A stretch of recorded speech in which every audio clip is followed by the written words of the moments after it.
안녕하세요. 연기 스터디 개략적인 설명이랑 그다음에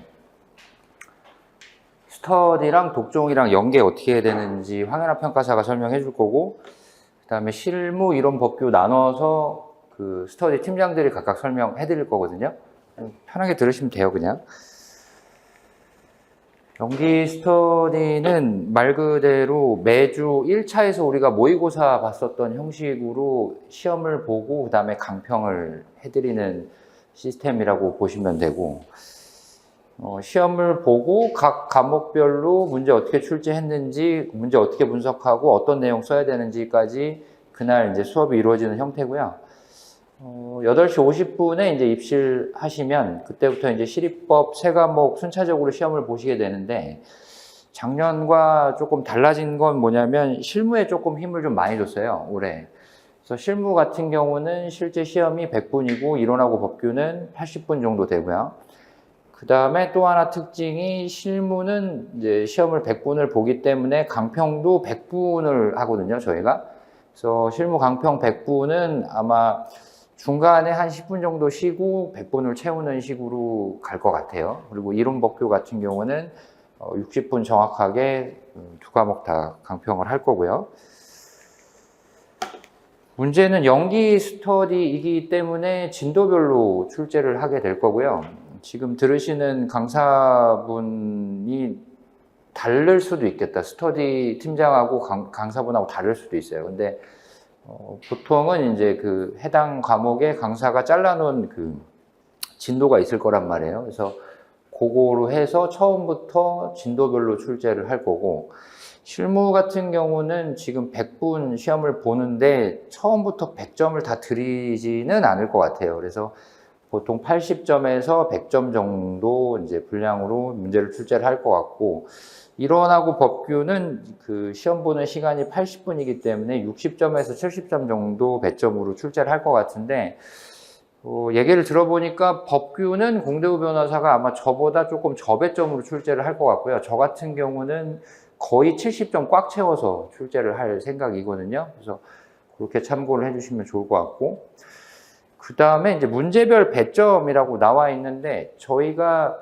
일반적으로 이제 시험을 보게 되면은 지금은 예전에는 이제 5단위로 이제 50점 문제도 나오고 막 그랬었거든요. 근데 한 10년 전부터는 4문제만 출제가 되고 있고 총 배점이 4, 3, 2, 1로 계속 오고 있는 추세이기 때문에 그거 맞춰서 일반적으로 드리려고 노력은 하겠지만, 논점에 따라서 15점, 뭐 25점 정도까지는 배점이 붙을 수도 있을 것 같다. 근데 실제 시험에서는 아마도가 아니라 거의 이건 100%인데, 제가 오늘 물어봤어요. 안 그래도 이거를 출제하신 분한테. 근데 산업인력공단에서 실무가 됐던 이론이 됐던 법규가 됐던 40, 30, 20, 10으로 4문제를 출제를 하게끔 만들어 놨대요. 그래서 무조건 그렇게 출제가 나올 거긴 한데, 스터디에서는 논점별로 이제 출제를 하다 보니까 5단위로 배점이 조금 왔다 갔다 할 수는 있다라고 생각을 해주시면 좋을 것 같습니다.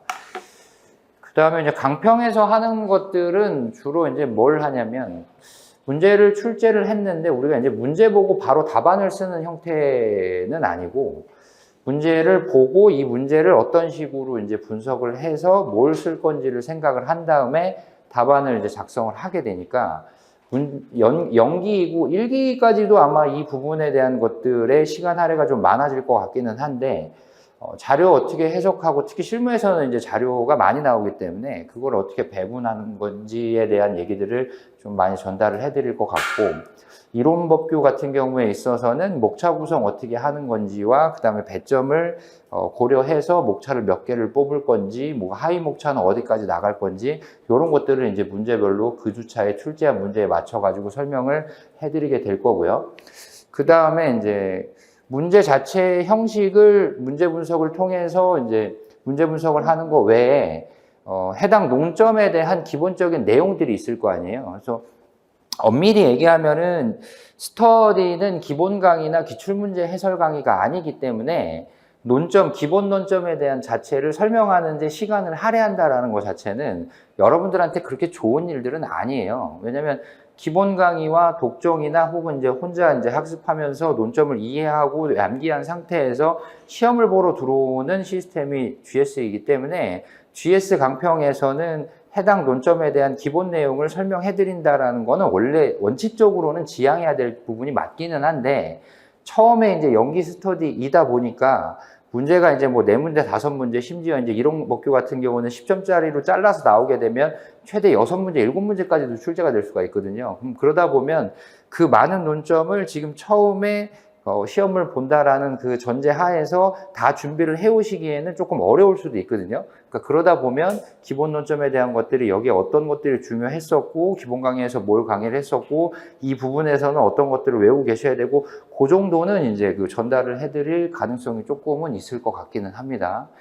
그리고 답안지 쓰는 데 있어서 답안의 형식 자체를 처음에 제대로 잡고 들어간다라는 점이 굉장히 중요할 수밖에 없어서, 반복적으로 이제 문장 구사는 어떻게 해야 되고, 목차는 어떻게 잘라서 써야 되고, 배점은 어떻게 맞추고, 단락은 어떻게 구성해야 되고, 뭐 서설하고 서론은 어떤 내용이 들어가야 되고, 그 배점은 얼마나 해야 되고, 뭐 이런 것들에 대한 형식적인 측면을 처음에는 말씀을 드릴 수밖에 없거든요. 그래서 그것들로 이제 강평이 이루어진다, 이렇게 보시면 좋을 것 같고. 첨삭하고 이제 채점인데, 우리가 이제 원래 작년 같은 경우에 있어서는 실무는 점수를 부여를 해드렸었어요. 그래서 전체 시험을 보고 나서 몇 점이고 뭐 이런 것들이 나왔었는데, 이론 법규 같은 경우는 이제 매년 조금 달라졌었거든요. 그냥 등급으로 A, B, C를 매겼었던 적도 있고, 아니면은 등수를 아예 안 드렸던 적도 있었는데, 올해 같은 경우에는 문제별, 그 다음에 문제 안에서 배점별로 전부 다 점수 부여를 해드릴 거고요. 모의고사를 보게 되면 그 차주에 전주차에 봤었던 등수가 다 공시가 될 거고요.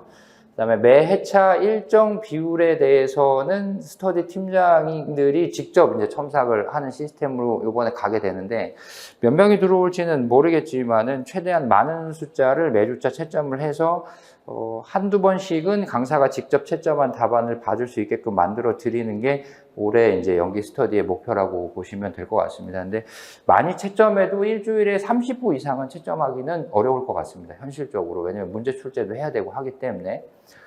그리고 이제 채점 후기라는 것 자체는 전체적으로 문제가 이렇게 출제됐는데 뭐 분량은 어느 정도 채우셨고, 평균적으로 각 문항에서 어느 정도의 논점을 가지고 뭐 서술을 해주셨고, 어떻게 썼을 때 본인은 상대적인 측면에서 격차가 많이 나니까 뭐 이런 얘기들을 이제 써드리는 거거든요. 채점 후기에.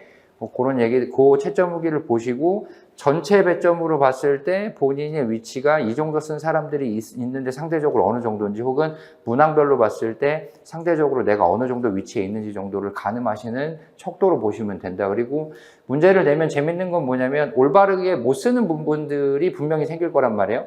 근데 거의 대부분의 수험생들이 같은 방향으로 올바르게 못 쓰는 경우가 생기거든요. 그래서 그런 부분들도 이제 채점 후기를 보고 복기를 하시면 좋을 것 같고, 최고 답안은 이제 뭐냐면은 그 주차에 그 같이 모의고사를 보신 분들 중에 가장 이제 최고점을 받은 답안들을 이제 일반적으로 저희가 그 채점 후기에 맞춰갖고 그 다음 주에 이제 실어드리게 되는데, 단순히 점수를 제일 많이 받으신 분의 답안을 실어드리는 경우도 있고, 그 답안과 더불어서 형식적인 측면이라든지 이런 것들이 굉장히 좋은 답안을 점수에 상관없이 또 중복해서 실어드리는 경우도 있고요.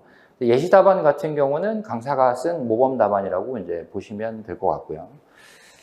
그 다음에 이제 뭐 서두에 말씀드렸지만 채점 후 개인, 응시 인원 전체 점수 및 순위가 부여될 거고, 이 과목별로 다 석차가 나오게 됩니다. 과목별로 석차가 나오고, 그 다음에 전체 합산된 석차도 이제 나오게 될 거고요.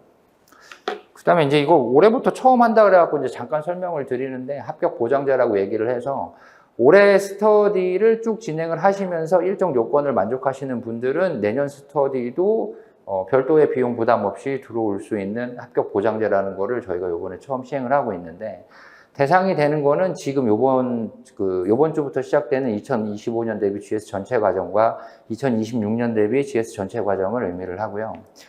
이게 이제 요건이 충족이 되려고 그러면은 연기 스터디부터 마지막 사기 스터디까지 단 한 번의 결석도 없으셔야 되는 거고, 그 다음에 답안을 지연해서 제출하시는 것도 물론 불가능해지는 거고, 매주 세 과목에 대해서 모두 답안지를 지연 제출 없이 제출을 하신 상태에서 세 과목 다 상위 50% 안에 들어서 처음부터 끝까지 이거를 유지를 하시면 합격 보장을 해드린다라고 합니다.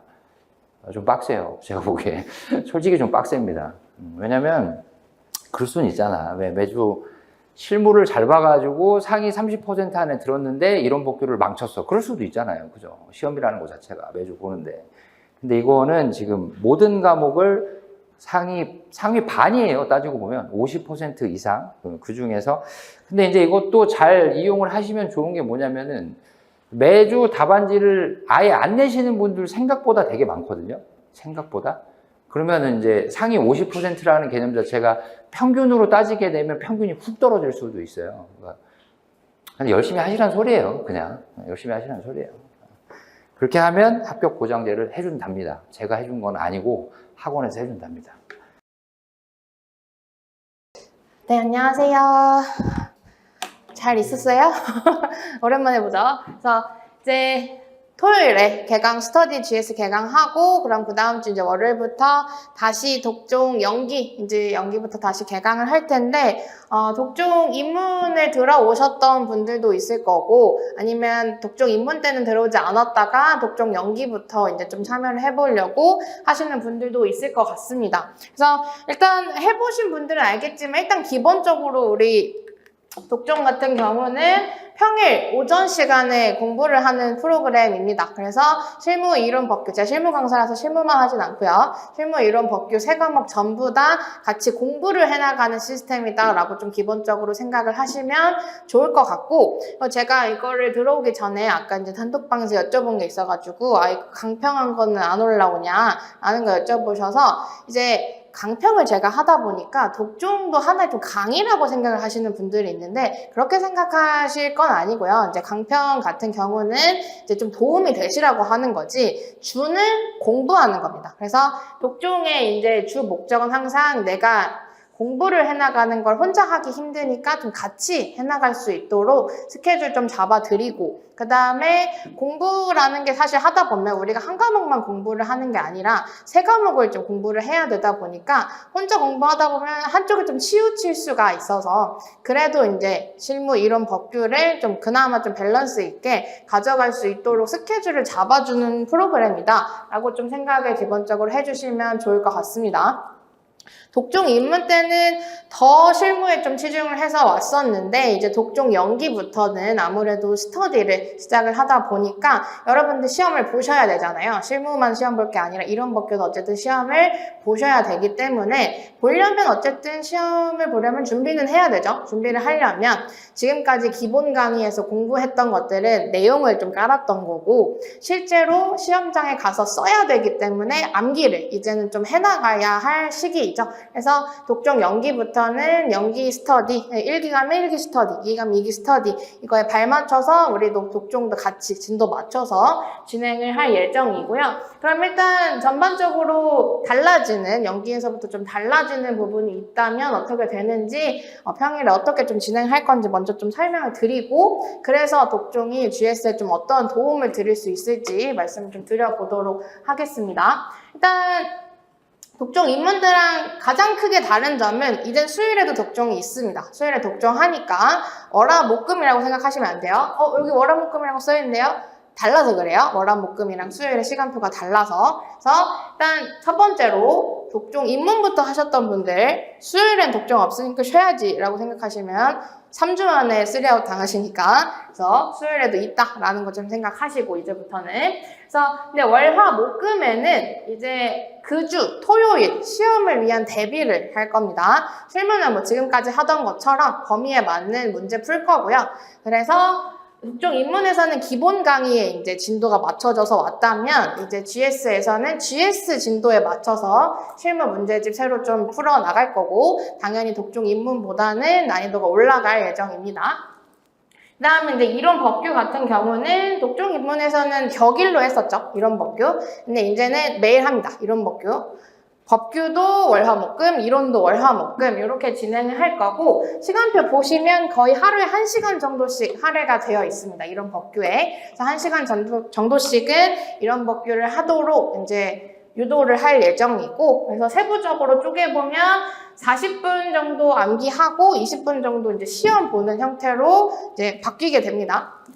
제가 앞에서 10분 정도 강평해드리는 건 똑같고요. 그래서 이 시간에 뭘 하게 될 거냐면, 이론 법규 같은 경우에는 토요일에 쓸 거를 이제 진짜 암기를 이제 시켜드릴 거예요. 우리 그러니까 입문 때는 기본 강의에서 배운 내용들 다시 한번 요약 정리하고 복습하면서 중요한 키워드들을 암기를 했다면, 이제 연기부터는 실제로 그 주 토요일에 출제될 문제 제가 먼저 받아보고 그 문제를 바탕으로 실제 답안에 써야 될 내용들을 쟁점별로 목차 끊어서, 그 다음에 목차가 끊어졌다면 그 안에 들어가야 할 내용들 채워가지고 암기 자료 만들어서 드릴 거고, 그걸 이제 암기하실 거예요. 그래서 물론 통암기를 해야 합니다. 통암기를 해야 되는데, 이제 구체적으로는 그래도 막 통암기 하라고 해서 그것만 암기하라고 하면 안 헤어지니까 그래도 중요한 부분 조금 밑줄 쳐드리고 그거 위주로 좀 암기를 하시되, 시험은 통시험입니다. 이제는 빈칸 시험이 아니고요.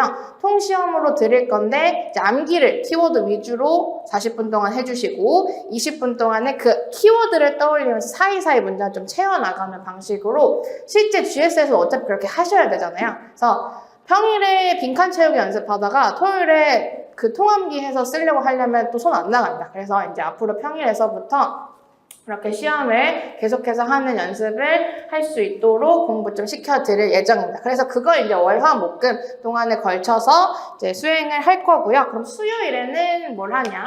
이제 연기 스터디를 시작해 보시면 알겠지만, 생각보다 매주 스터디를 그냥 그 주 일요일에 마무리 짓기가 쉽지는 않습니다. 그리고 일요일에 그냥 복귀해야지 하다가 쑥쑥 넘어가 버리는 경우들이 많아요. 그래서 스터디를 연기 1주차부터 10주차까지 이제 진행을 했는데 10주차 끝나고 나서는 되게 뜨문뜨문 기억에 남는 경우들이 있는데, 그게 다 이제 다 정리를 못하고 그 다음 주로 넘어가기 때문에 이제 발생하는 문제들인데, 그런 것들을 좀 줄이고 배운 것들을 그나마 조금 더 많이 남겨나가 주실 수 있도록 수요일에는 토요일에 봤던 시험, 재시험을 이제 치도록 할 겁니다. 그래서 근데 어쨌든 한번 봤던 시험이고 강평도 들었기 때문에 시간을 좀 줄여서 시험을 볼 거고요. 수요일은 스터디 재시험, 그 다음에 월화 목금은 토요일에 볼 시험을 대비해서 공부를 하는 시간이다. 이렇게 좀 생각을 해주시면 좋을 것 같습니다. 그래서 독종 연기부터는 이렇게 구성이 될 거고요. 그러면은 이제 연기에서 2기 구체적으로 좀 어떻게 진행을 할 거냐, 이제 월화수목금 시간표는 좀 말씀을 드렸고, 말씀드린 대로 GS 스터디 진도에 맞춰서 진행을 할 거다. 실무는 그 범위에 해당하는 문제를 풀 거고요. 이런 법규는 실제 토요일에 내가 써야 할 것들을 좀 암기를 하고 테스트를 하는 방향으로 진행을 할 거다. 그래서 이렇게 쭉 그렇게 써놓은 부분이고요. 그래서 우리가 연기부터 2기까지의 목표는 어쨌든 다 연기부터 2기까지 진도별이기 때문에, 그래서 최소 3회독은 어쨌든 가져갈 수 있도록 만들어 드리는 게 목표다. 스터디와 독종에서의. 그래서 3회독을 암기하고 시험 보고 그리고 정리하고 이런 것들 해나가실 수 있도록 해드리는 게 제 목표고요. 그리고 3기, 4기 가서는 조금 성격이 달라져요. 3, 4기에서는 연기부터 2기 초반 이 정도까지는 이제 공부를 해나가는 기간이었다면, 그 기간 동안 공부해놓은 걸 바탕으로 3, 4기에서 실전 연습을 이제는 하셔야 됩니다. 그래서 범위가 없어요. 그때부터는 전범위로 출제가 될 거고, 그래서 3, 4기에서 지금까지 배웠던 거, 암기했던 거 계속 매주 풀어내는, 최대한 내 머리에 있는 걸 쏟아내는 연습들을 할 수 있도록 진행을 할 거고, 독종도 3, 4기에서는 그냥 공부하는 것보다는 실전 연습을 더 가져가실 수 있도록 진행을 할 거다 생각하시면 좋을 것 같습니다. 전체적으로는 이렇게 진행을 할 거고요.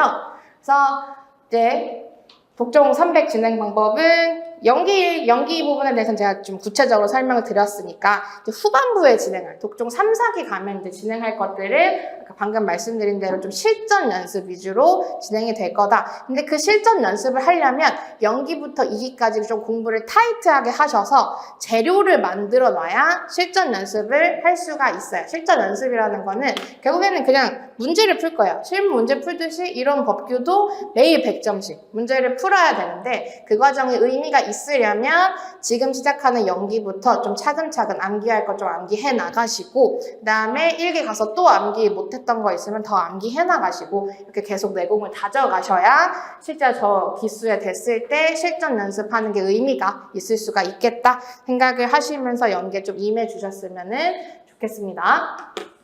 구체적으로 이제 과목별로 스터디가 좀 어떻게 연계가 될 건지 설명을 드리고 이제 독점 설명을 좀 마무리하도록 하겠습니다. 일단 실무는 연계가 있죠. 연계가 없진 않죠. 왜냐면 그 범위에 대해서 이제 풀 거기 때문에. 근데 이런 법규만큼의 연계는 당연히 없겠죠. 이런 법규는 정말 내가 토요일에 쓸 것을 이제 암기를 해드리도록 하는 거고, 실무가 이런 법규처럼 연계가 있으려면 토요일에 시험 칠 거를 제가 먼저 받아서 그냥 그걸 풀게 해야 돼요. 근데 그건 실무에서는 그렇게 의미 있는 행동은 아니잖아요. 실무는 이제 내가 안 풀어봤던 문제들을 좀 풀어봐야 할 시기이니까. 그래서 실무는 그냥 그 범위의 문제를 풀어서 실전 감각을 좀 끌어올린 상태에서 토요일에 시험 쳐가지고 좀 점수를 받아낼 수 있도록 만들어 드릴 거고요.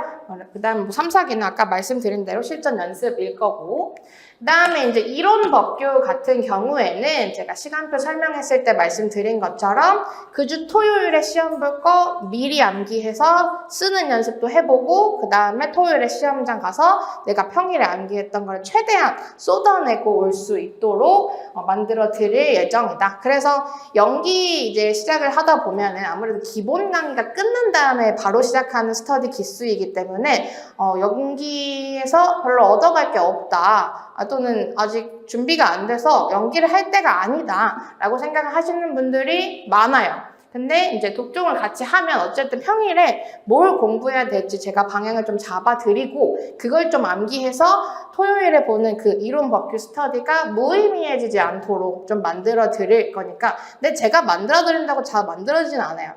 본인들이 이제 공부를 어쨌든 열심히 해 주셔야, 아무리 제가 요거 나와요 얘기를 해줘도 그거를 잘 따라오시지 않고 암기를 안 해주시면 어차피 토요일은 의미가 없을 거고, 그러니까 의미가 더 있으려면 이 독종 시간을 좀 충분히 깊게 들어오셔가지고 암기를 좀 많이 해나가 주시면 좋겠다. 효율적인 시간으로 좀 수행을 해주시면 좋겠다. 그리고 3, 4기까지 가서는 이런 법규도 이제는 그냥 매주 실전 연습을 하게 될 거다라는 거. 그래서 이제 제가 3번에 써놓은 거죠. 제가 3번에 써놓은 게 그래서 지금 독종 연기 시작하면서의 목표입니다. 이 스터디를 활용도를 좀 올려드리는 게 독종의 가장 큰 연기에서부터의 목표다라고 생각을 좀 해주시면 좋을 것 같습니다. 제가 이제 제가 말하니까 그냥 하면 되겠다.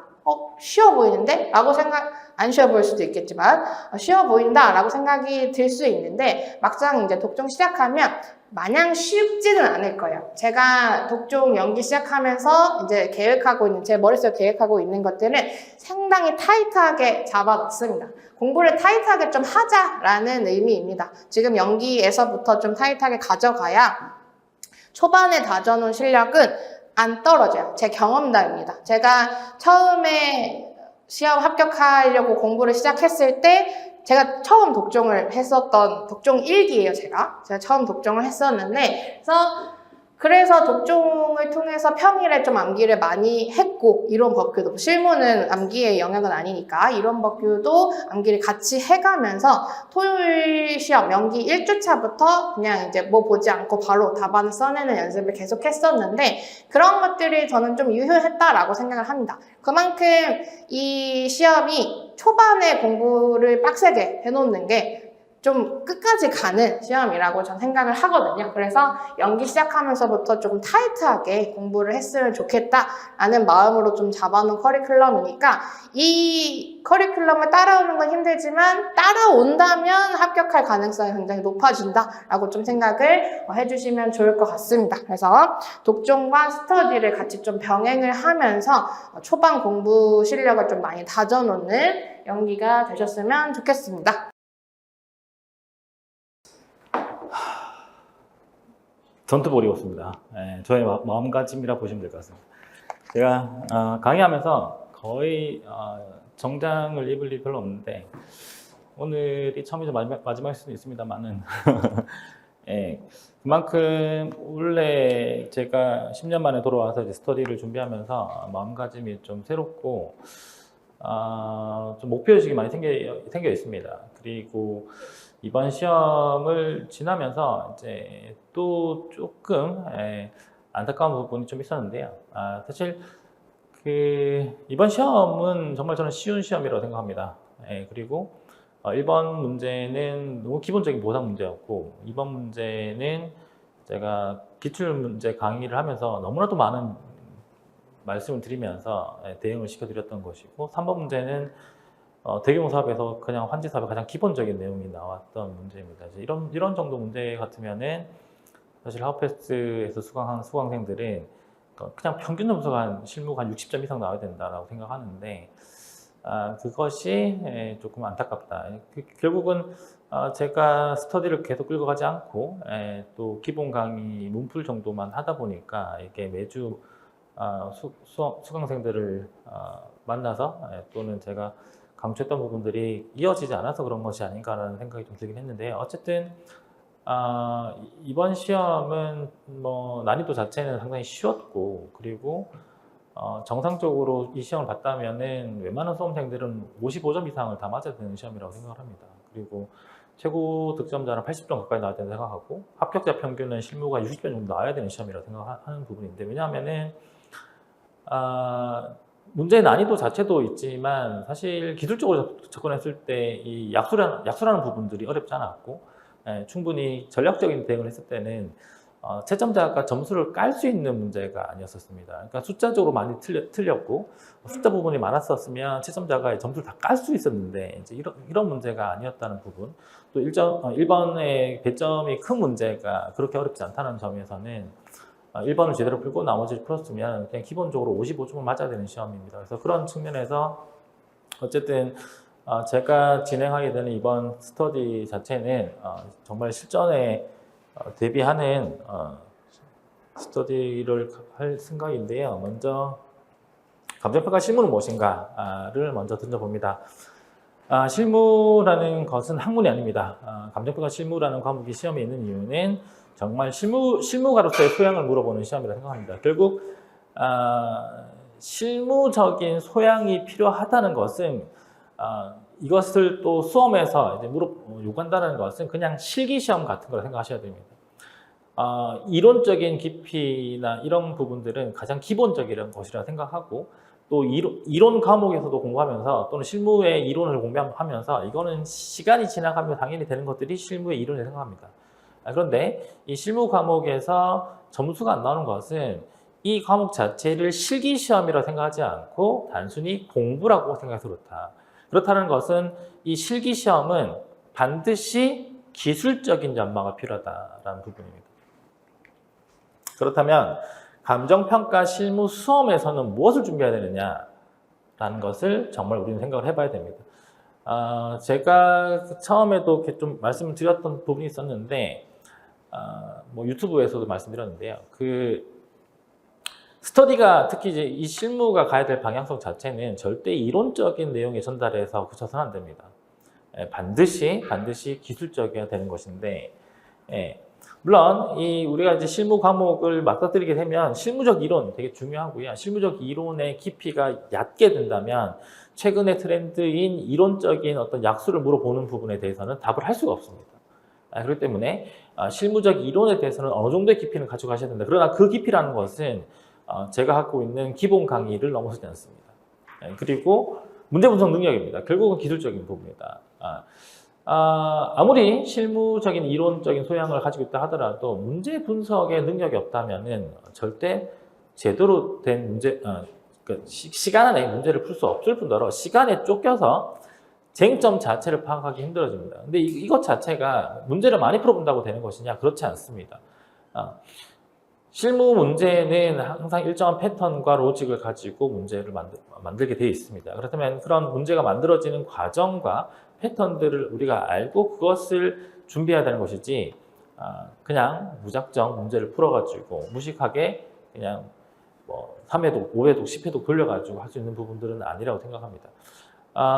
이 문제 분석에 대한 부분은 타고난 사람들이 있습니다. 본인이 왜 문제 분석을 잘하는지 모르는 사람들이 있습니다. 뭐 할 수 없습니다. 그러나 대부분 수험생들은 문제 분석 능력이 없기 때문에 이것을 연습해서 만들어야 되는 과정이라고 생각하고, 그리고 답안 작성의 기술도 원래도 되게 중요한 부분이라고 생각하는데, 무작정 많이 쓴다고 해서 채점자가 점수를 많이 주지 않습니다. 임팩트 있게 딱딱 전달하고, 특히 실무 같은 경우에는 이론 목표와 다르게 답안의 형식 자체가 수험생별로 다 다릅니다.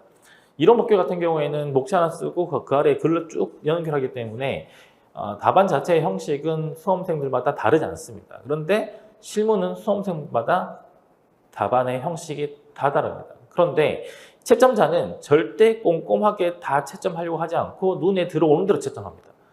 그렇다는 것은 실무에서는 정말 답안 작성의 기술이 필요하다. 그래서 이런 부분들이 우리 스터디가 가져가야 될 부분이라고 생각하고,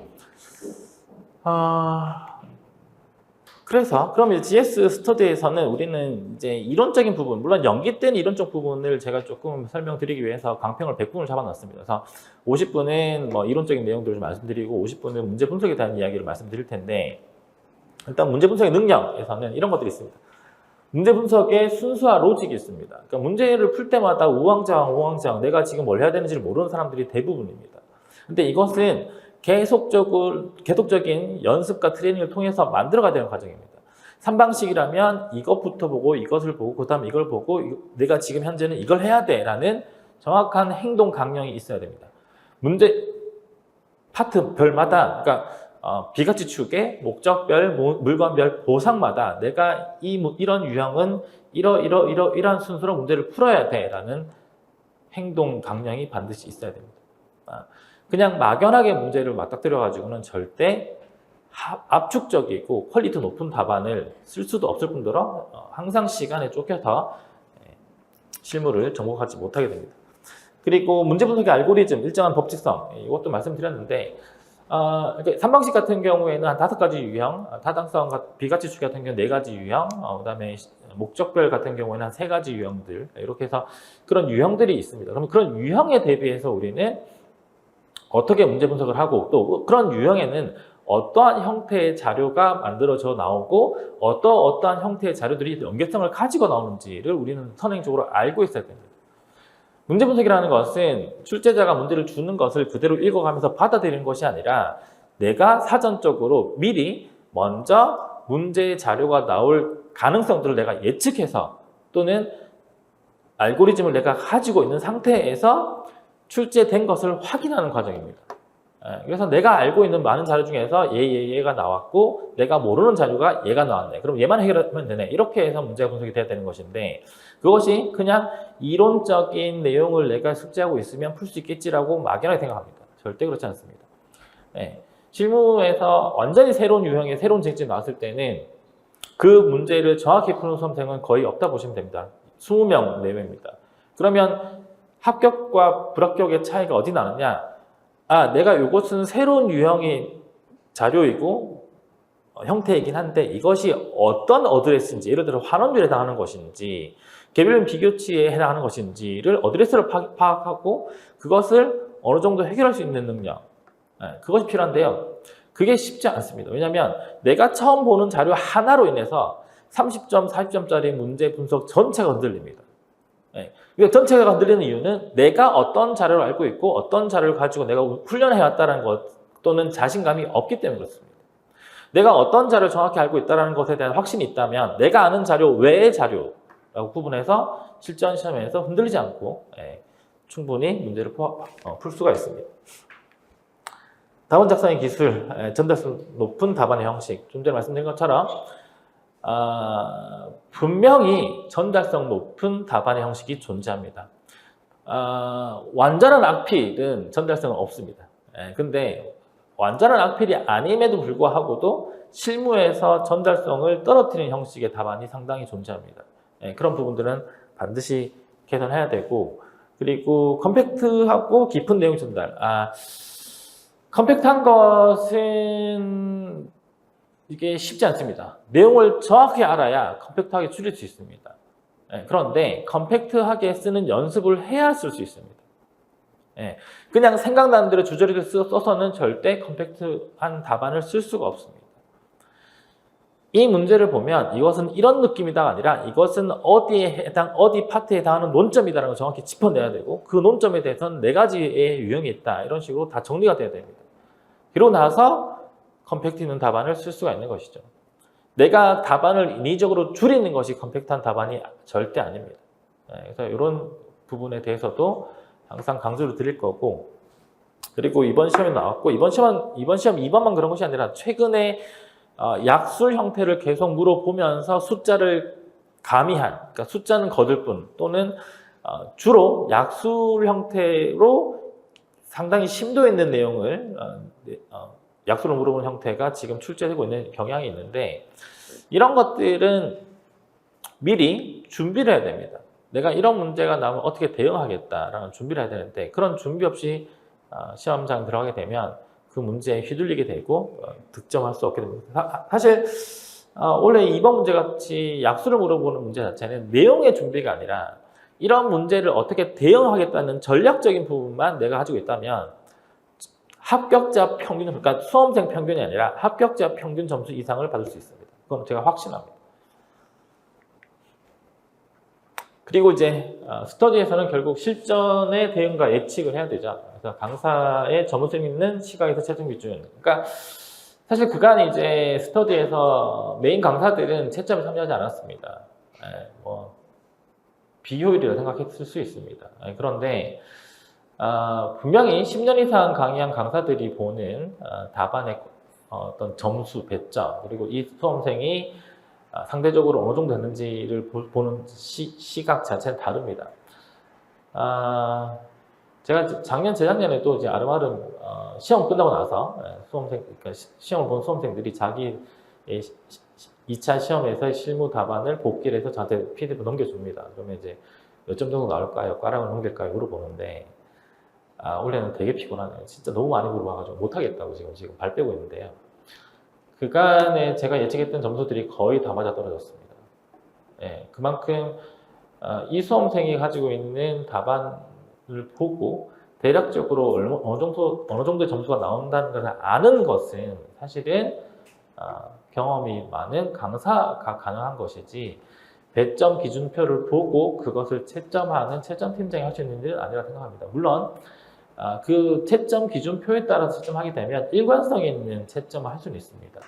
그런데 그 수험생이 직접적으로 필요한 커멘트 내지는 약점 또는 강점이 무엇인지는 채점팀장이 이야기해드리기는 좀 어렵기 때문에 이런 부분을 좀 강화하려고 하고 있고, 이것은 뭐 결국 이제 최근에 현업의 트렌드를 알아야 된다는 것인데, 여러분들의 몫은 아니고 강사들이 특히 실무에서는 최근의 트렌드가 이렇기 때문에 이런 것들을 알고 있어야 된다라는 것을 제시해드릴 겁니다. 물론 이제 너무 현업의 트렌드로 가게 되면 원래 당장 시험 문제가 아니라 그 다음에 나올 수도 있긴 한데, 그런 대비가 좀 필요하다는 것이죠.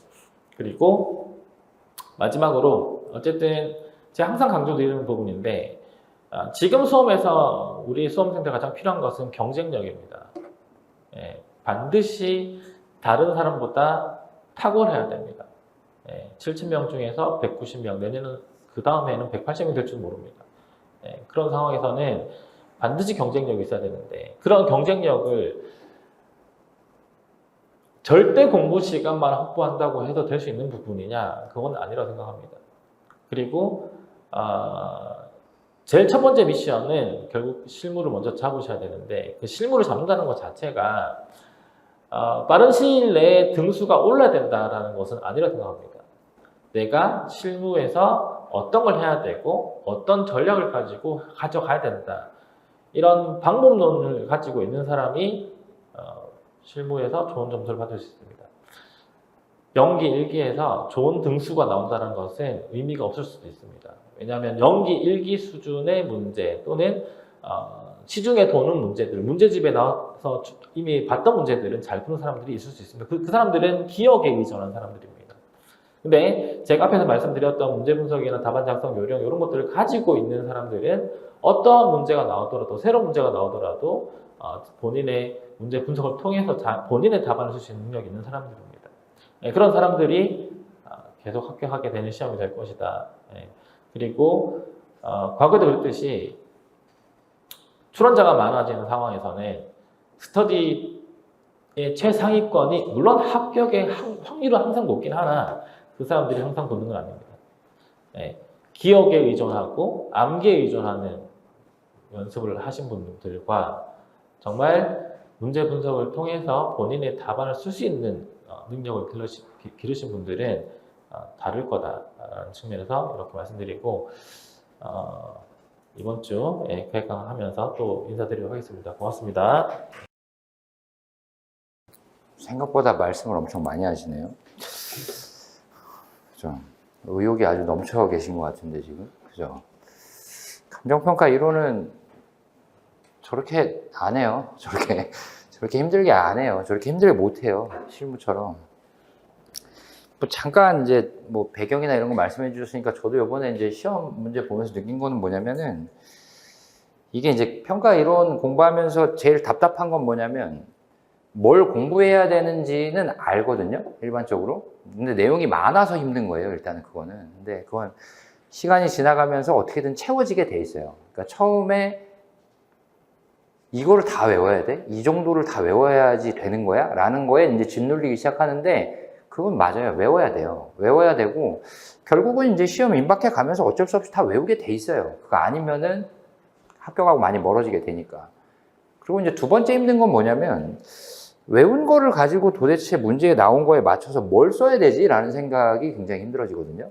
그래서 그 뒤에 거는 제가 조금 더 해드릴 수 있을 것 같다라는 생각 때문에 제가 요즘에 이제 뭘 이제 하고 다녔냐면은 실제로 이제 문제를 채점하신 분들이랑 출제하신 분들한테 어떤 식으로 채점이 이루어지냐라는 것들을 조금 많이 물어보고 다녔었어요. 그리고 문제를 출제를 할 때 어떤 생각을 갖고 출제를 하고 그 다음에 이제 채점을 할 때 어떻게 채점이 이루어지냐. 근데 이제 거의 공통적인 답변은 뭐였냐면 문제를 만들 때 이미 정답은 있다예요. 이론은.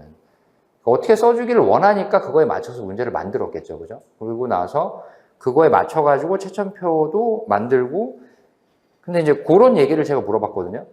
그럼 만약에 본인이 원하고 정답이라고 생각을 했었던 거가 아닌데 이론에서 다른 논리가 나올 수도 있는 거 아니냐. 답안을 쓰다 보면.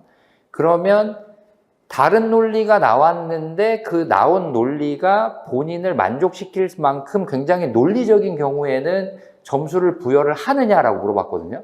그러니까 하는 얘기가 되게 답변이 가관이었어요. 뭐라고 얘기를 했냐면 본인이 생각했었던 경우의 수를 벗어나는 논리가 나왔었는데 그 논리가 논리적이었던 적은 단 한 번도 없대요. 그 양반들이 하는 얘기가. 그래서 수험자 자신은 이런 식으로 쓰는 것 자체도 맞겠지라고 쓰지만 한참 벗어나 있는 경우가 많았다라는 거지. 그 사람이 하는 얘기는. 그래서 제가 이제 추구하는 이론의 공부 방법이라는 거는 뭘 외우면 무조건 뭘 쓸 수 있고 이 문제의 논점엔 무조건 무슨 내용이 들어가고 여기는 키워드가 무조건 뭐고 이거는 제가 추구하는 이론 공부 방법이랑은 굉장히 거리가 있습니다. 솔직히 얘기하면. 키워드라는 거에 대해서 굉장히 역설적이긴 한데 어떤 목차가 들어가야 되는 건 맞지만 무조건 어떤 단어가 들어가면 된다.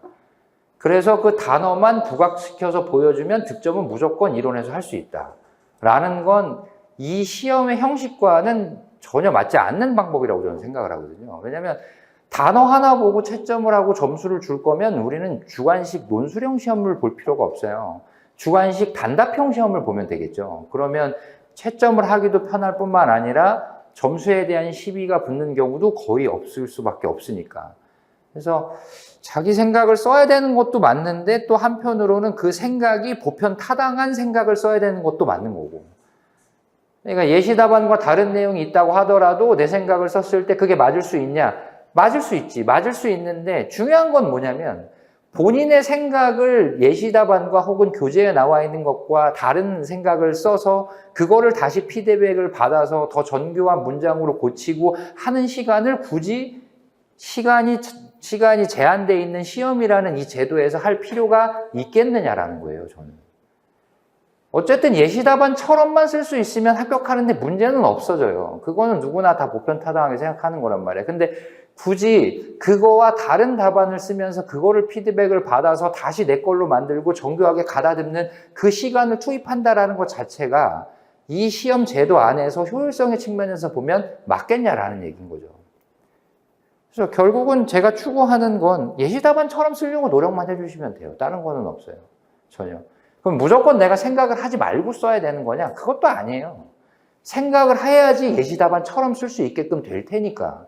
근데 다른 논리를 펼쳐서 다른 생각을 가지고 다른 점수를 받아야지라고 생각을 하는 건 효율성 측면에서 그렇게 권장해 드릴 만한 사항은 아니라는 거죠. 그러니까 저처럼 오랜 기간 공부를 하면 나만의 모든 거, 무엇을 만들어야 되겠다라는 생각을 하실 수는 있는데 그렇게 하실 거 아니잖아요. 그죠? 이론 3년 하고 법규 2년 하고 뭐 실무 1년 하고 이렇게 하실 건 아니잖아요. 지금. 그죠?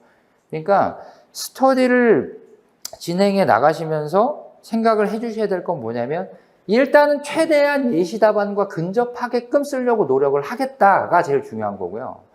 그런 현상이 벌어지려 그러면 예시답안을 많이 읽는 것도 중요하겠지만 예시답안을 베껴 써보는 것도 충분히 필요할 거고요. 그게 매번 다 처음부터 끝까지 모든 배점을 베껴 쓴다라는 게 아니라 문제 하나만 골라서 베껴 쓰는 경우도 있어야 될 거고 논점에 따라서 단락 하나만 베껴서 쓰는 거 여러 가지 방법을 선택할 수가 있어요. 근데 항상 이제 몇 번 또 말씀드리겠지만은 단순히 예시답안을 그냥 읽어보고 아, 얘 잘 썼네 이렇게 쓰면 되는구나 라는 거는 의미가 없다라는 거죠. 항상. 그러니까 복기라는 단어를 굉장히 많이 들어보셨을 텐데 복기라는 단어는 내가 쓴 거를 가지고 예시답안처럼 쓰게끔 만들 수 있는 그 국면까지 가는 게 복기지 나는 이렇게 썼는데 예시답안 이렇게 썼구나 나도 나중에 이렇게 써야지 그거는 복기가 아니에요. 그건 그냥 재밌게 읽은 거죠. 예시답안을. 그것만 좀 주의해 주시면 좋을 것 같고 연기 스터디에서 이제 답안 작성 기초, 문제 분석 기초 이제 이렇게 했는데 이것도 저희가 처음에 독종 처음에 시작할 때 제가 독종 처음에 와가지고도 이제 강의를 따로 해드린 것도 있는데 답안 작성 어떻게 하는지에 대해서 말씀을 해드렸다고 문제 작성, 문제 분석도 어떻게 해야 되는지에 대해서 그게 거의 대부분인데 거의 대부분 까먹으셨을 테니까 첫 시간이나 두 번째 시간 아니면 계속해서 요거는 뭐 자료라든지 이런 거를 통해서 전달을 해드릴 예정이고 그 다음에 연기 같은 경우는 배점이 커봐야 한 문제에 20점까지밖에 안 나올 것 같아요. 20점을 넘어가는 배점을 쓰는 거는 나중에는 아무것도 아니지만은 지금 좀 어려울 수 있기 때문에 보통은 다 20점 밑에 거의 대부분 10점짜리 문제로 구성될 거다라고 생각을 해주시면 좋을 것 같고 그 다음에 저는 이제 39개의 논점을 가지고 계속 뭐 기본 강의도 진행하고 있고 스터디도 진행하고 있고 그 다음에 기출문제 해설 강의도 진행을 하고 있기 때문에 39개 논점표에 따라서 순서대로 논점이 출제되는구나 라고 보시면 되고 이미 이제 배포가 된 그 12월에 영광에 올라가 있는 강의 계획서에 보면은 논점표들이 다 있거든요.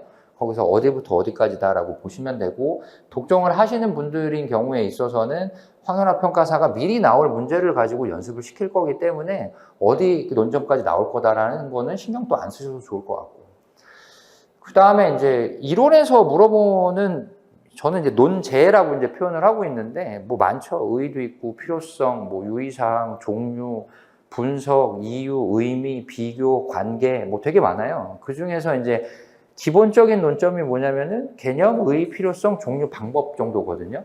이거는 앞에 아무 단어나 붙여도 이제 문제가 바로 되잖아요.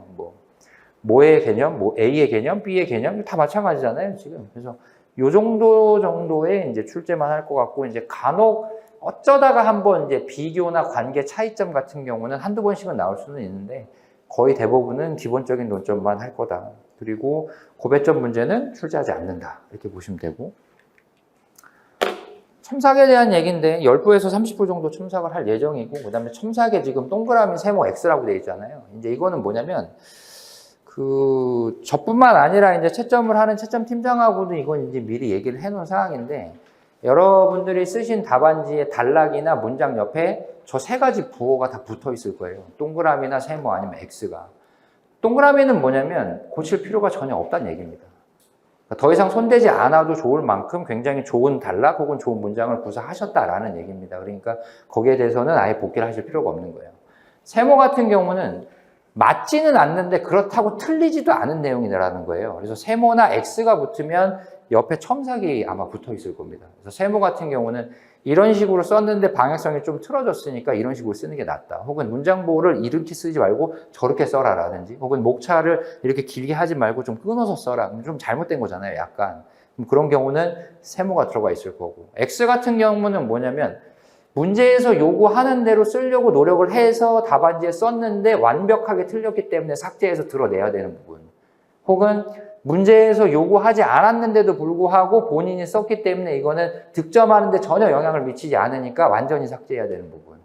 X가 처음에는 많을 수도 있습니다. 그래서. 근데 이제 나가는 논제 자체가 개념하고 의 필요성 이런 것밖에 없기 때문에 보통은 이제 세모나 이런 것들이 많아질 가능성이 높고, 뒤로 갈수록 아마 X가 많아질 가능성이 높을 것 같고요. 그 다음에 이제 예시 답안 및 현실적인 작성 답안 배포라고 되어 있는데, 이게 이제 논제 자체가 어렵지 않은 문제에서는 안 할 수도 있는데, 제 답안을 읽기가 처음에 되게 힘들 수도 있습니다. 왜냐면 저는 수험생이 제한된 시간을 가지고 똑같이 시험을 봤을 때 나올 수 있는 답안을 예시 답안으로 드리진 않거든요. 그냥 저는 예시 답안이라기보다는 실제로 이 문제를 시험장에서 마주했을 때 이렇게 쓰면 적어도 90점은 넘어야 된다라는 답안을 드리거든요, 저는. 근데 실제로 우리가 시험을 봤을 때 90점, 100점이 나오진 않잖아요, 거의 대부분. 그래서 제 답안 자체는 처음부터 끝까지 쓰잘데기 없는 내용이라든지 문장을 인위적으로 길게 늘려서 썼다라든지 멋을 부리기 위해서 어떤 내용을 추가적으로 썼다라든지 그런 부분이 단 한 글자 한 문장도 없습니다. 그렇기 때문에 처음에 읽었을 때 너무 많은 내용이 함축적으로 들어가 있다라는 생각이 들다 보니까 내가 이 답안 읽고 진짜로 이렇게 따라서 쓸 수 있을까라는 생각들을 많이 하시게 되기 때문에 격차가 조금 많이 날 것 같다라고 생각하는 부분에 대해서는 채점 팀장한테, 잘하는 분이니까 채점 팀장을 하겠죠. 그분한테 미리 답안을 실제 시간을 잡아놓고 써봐라 라고 해서 나오는 답안도 추가적으로 드릴 가능성이 조금은 있습니다. 올해 같은 경우는. 이거는 제가 생각해낸 건 아니고 올해 채점 팀장을 하게끔 된 분이 와갖고 저한테 그 얘기를 하더라고요. 작년에 연기부터 이제 4기까지 다 쫓아갔는데 답안 자체가 처음에 읽기 자기가 너무 초라해 보였다라는 거예요. 이 답안을 읽는 것 자체가. 그리고 자기 답안과 비교한다라는 것 자체가 의미 없을 정도로 격차가 너무 많이 나니까 처음에는 자기가 너무 힘들었다고 그래갖고 처음에 공부 연기부터 하시는 분들이나 1기 할 때는 이런 답안을 한 번씩 내드리는 건 어떠냐라는 제안을 하셔가지고 그거는 이제 보고 문제별로 이제 문제 논점별로 격차가 많이 날 것 같다라고 생각이 들면 이런 것도 조금 한번 해볼 생각이고 그 정도만 하시면 되고요. 이론은 매번 말씀드리는 거지만 외울 게 있으면 바로바로 외워주시는 게 좋습니다. 외워주시는 게. 특히나 의하고 정의나 법전의 내용 같은 경우는 무조건 외우는 경우밖에 없어요. 이거는. 이해를 한다고 해서 법전이 저절로 외워지거나 원래 의와 개념이 이해를 한다고 해서 더 잘 외워지지는 않습니다. 의하고 개념하고 정의를 외운 상태에서 이해도를 높이는 식으로 공부 방법을 가셔야 되는 거지 지금 뭐 무슨 말인지 모르겠으니까 나중에 외우지 뭐 이거는 굉장히 나중에 큰 화를 불러일으킬 가능성이 높기 때문에 외울 수 있는 것들은 바로바로 외워야 된다라는 생각만 가지고 쫓아오시면 될 것 같아요. 그죠? 거기까지 하고요. 네, 인사드리겠습니다. 안녕하십니까.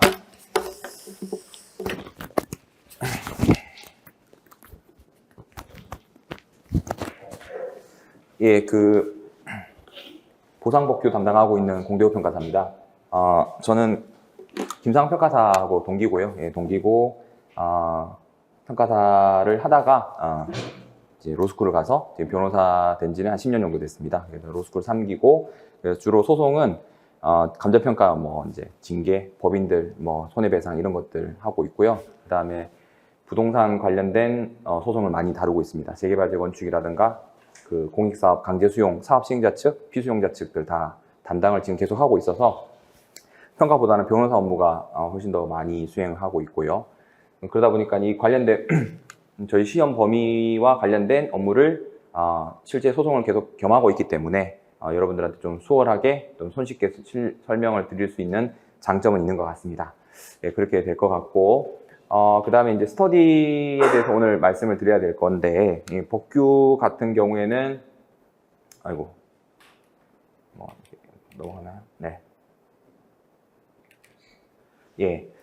저희 연기 스터디 목표는 이제 스터디가 처음이죠. 예, 처음인데, 스터디는 반드시 해야 된다고 생각을 합니다. 스터디는 반드시 해야 된다고 생각하는 거고, 그 이유는 저희 시험이 논술 시험이기 때문에 그렇습니다. 논술 시험이기 때문에 단순하게 책을 보고, 내가 공부를 마스터했다라고 볼 수가 없습니다. 객관식 시험은 그게 되겠지만, 실제 논술형 시험은 실제 써봐야 됩니다. 예, 써봐야 되는 거고, 거기에 대한 간극이 제일 큰 것은 실무 과목이고, 실무는 세 과목 중에서 제일 먼저 달려가고 있는 거라고 생각이 되고, 이론하고 복규는 이제 공부 비중을 좀 줄여드렸을 텐데, 연기 스터디부터는 조금씩 비중을 늘려가면서, 이제 실무하고 발을 맞춰가야 된다고 생각을 합니다. 그렇게 생각을 하고, 연기 스터디에서는 답안을 작성하는 방법, 그 다음에 이제 출제가 어떻게 되는지, 그 다음에 이제 주요 쟁점이 뭐가 되는지, 이렇게 목표를 잡았고, 그 다음에 마지막으로 지금 기본 강의를 쭉 쫓아가고 계실 건데, 제 지금 기본 강의는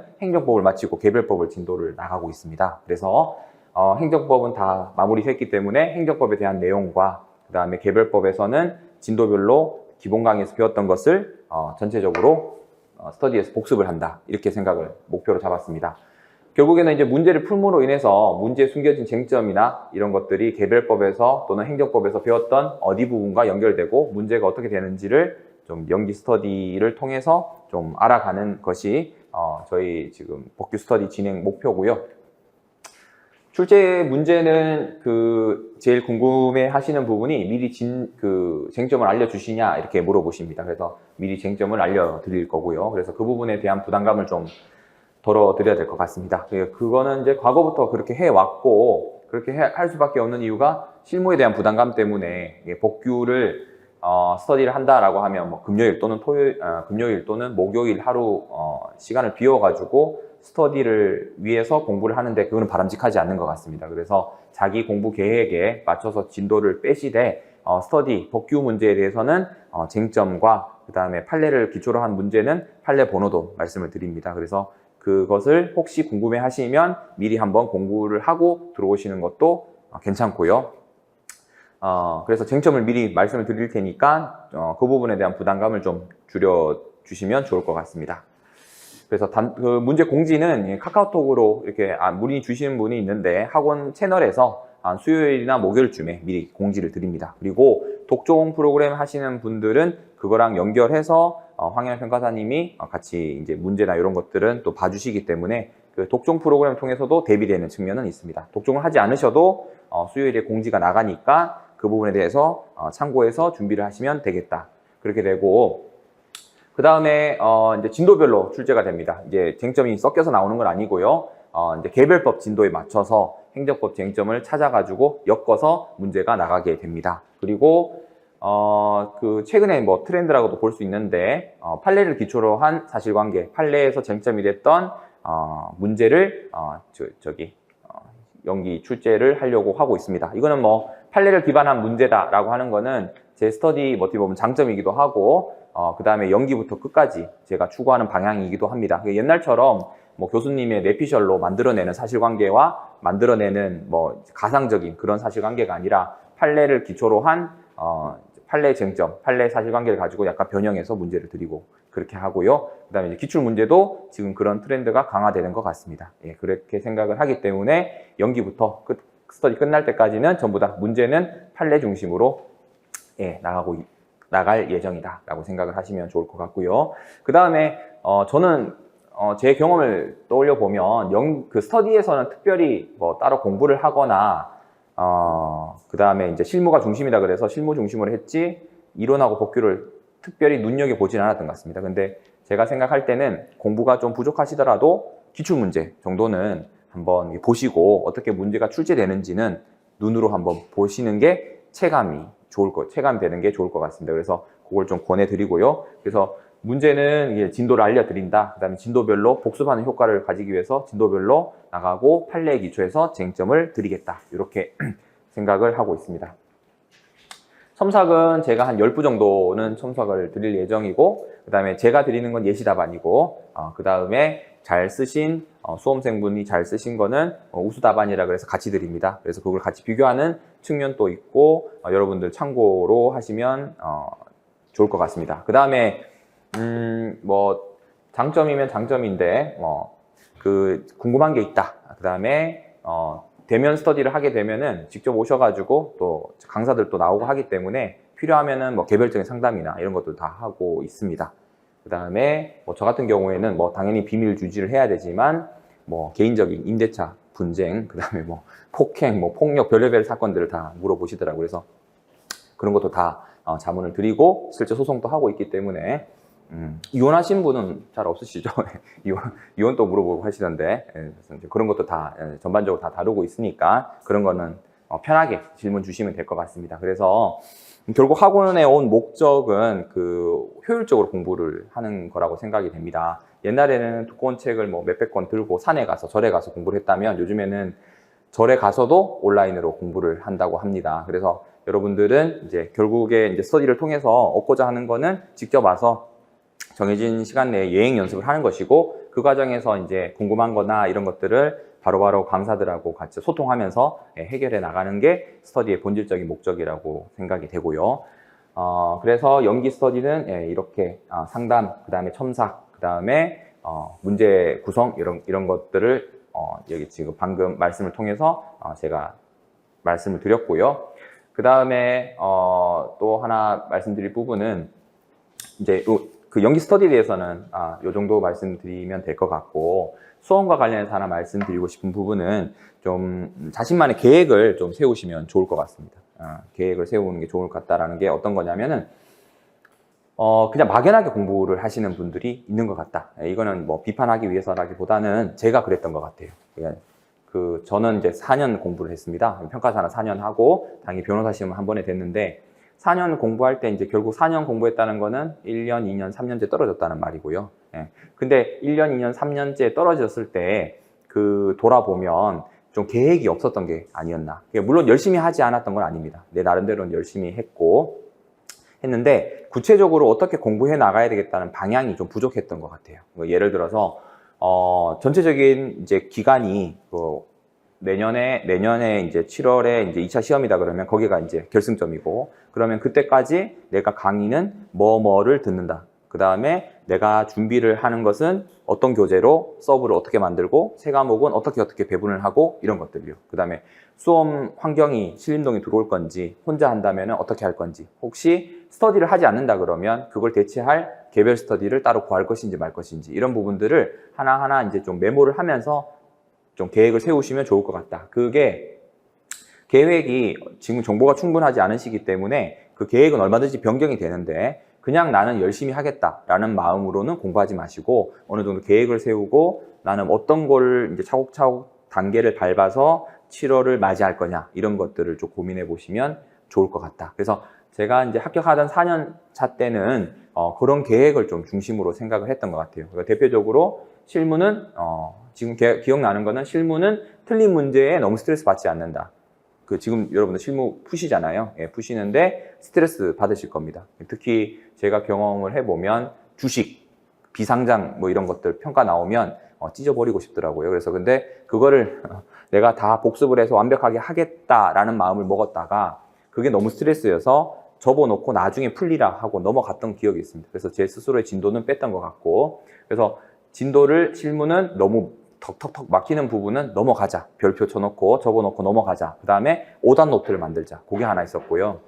이론하고 복규는 제 나름대로 서브를 요약집을 만들었던 것 같습니다. 그때는 2년차가 아니었기 때문에 제가 이제 공부했던 것들도 쌓여져 있어서 그걸 가지고 제 나름대로 이렇게 좀 정리를 해서 준비를 했던 것 같아요. 의의 노트. 지금 근데 이런 것들은 수험이 발전하다 보니까 시중에 교재나 서점에서 제공을 하고 있습니다. 학원에서 제공을 하고 있기 때문에 모든 걸 다 만들려고 하실 필요는 없고 받으신 자료 또는 시중에서 구입한 자료를 기본으로 하고 거기에서 내가 살을 덧붙여 간다. 이렇게 생각을 하시면 좋을 것 같습니다. 그렇게 하고 마지막으로 요즘에는 이제 손으로 공부를 하시는다기보다는 많은 분들이 이제 태블릿 이걸 가지고 공부를 하시더라고요. 그래서 그걸 하는데 지금 제가 방금 말씀드렸던 서브나 이런 것들을 직접 타이핑을 하려고 하시는 분들이 있어요. 그래서 근데 그게 생각보다 굉장히 시간이 많이 걸리고 그 다음에 처음에 지금 여러분들이 만들어 놓은 게 나중에 한 달, 두 달 공부해서 돌아보면 너무 부족하다, 다시 만들고 싶다 이런 욕망이 들 겁니다. 그러니까